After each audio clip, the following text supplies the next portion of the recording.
ഇന്ന് ബർത്ത്ഡേ ആഘോഷിക്കുന്ന ആൾക്കാർ ഭാഗ്യം ചെയ്തവരാണ്. കാരണം എന്താ, ഇന്ന് എൻ്റെ ബർത്ത്ഡേ ആണല്ലോ. ഈ ബർത്ത്ഡേ എനിക്ക് സർപ്രൈസ് ആയിരുന്നു. എൻ്റെ പൊന്നോമനയായിട്ടുള്ള കൂട്ടുകാർ എനിക്ക് രാവിലെ തന്നെ കേക്ക് കൊണ്ടുവന്നു.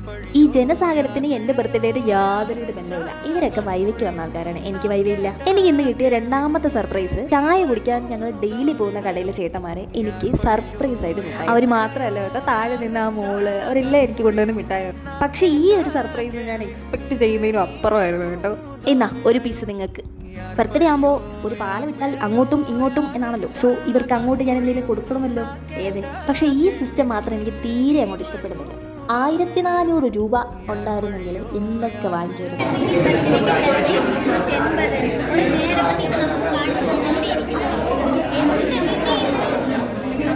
കുറേ നേരമായിട്ട് സാധനം എവിടെ ജോത്സ്യരെ, അതാണ് ഞങ്ങൾ ആലോചിച്ചുകൊണ്ടിരിക്കുന്നത്. കിട്ടി മക്കളെ, സാധനം വന്ന്. തിന്നാൻ വല്ലതും കിട്ടിയാൽ ഞങ്ങൾക്ക് ഈ 3 പേർക്ക് പിന്നെ പുറലോകമായിട്ട് വലിയ ബന്ധമൊന്നും കാണും. പ്ലേറ്റ് കാലിയാവുന്നതാണ് ഞങ്ങളുടെ ബന്ധത്തിൻ്റെ കണക്ക് തന്നെ.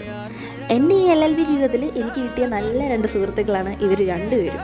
ഇവർ കോൺസ്റ്റൻ്റ് ആയിട്ട് ലൈഫ് ലോങ് എന്തായാലും കാണത്തില്ല. പക്ഷേ ഈ ഒരു കോൺസ്റ്റൻറ്റ് പീരീഡിൽ ഇവർ കൺസിസ്റ്റൻ്റ് ആയിട്ട് പോട്ടെ, എന്താ അതിലെ നല്ലത്. ബട്ട് യു ഗൈസ് ചിന്തിക്കൽ ഇതോടെ ബർത്ത്ഡേ കഥ. ബട്ട് നോ, ഞാൻ ലാസ്റ്റ് ആയിട്ട് ഒരു മിൽക്ക് കേക്ക് കൂടെ കട്ട് ചെയ്തിട്ടാണ് എൻ്റെ ബർത്ത്ഡേ സ്റ്റോപ്പ് ചെയ്യുന്നത്. ഇന്നത്തെ ബർത്ത്ഡേ ആഘോഷിച്ച എല്ലാവർക്കും എൻ്റെ ഹാപ്പി ബർത്ത്ഡേ. അപ്പോൾ ബായ്.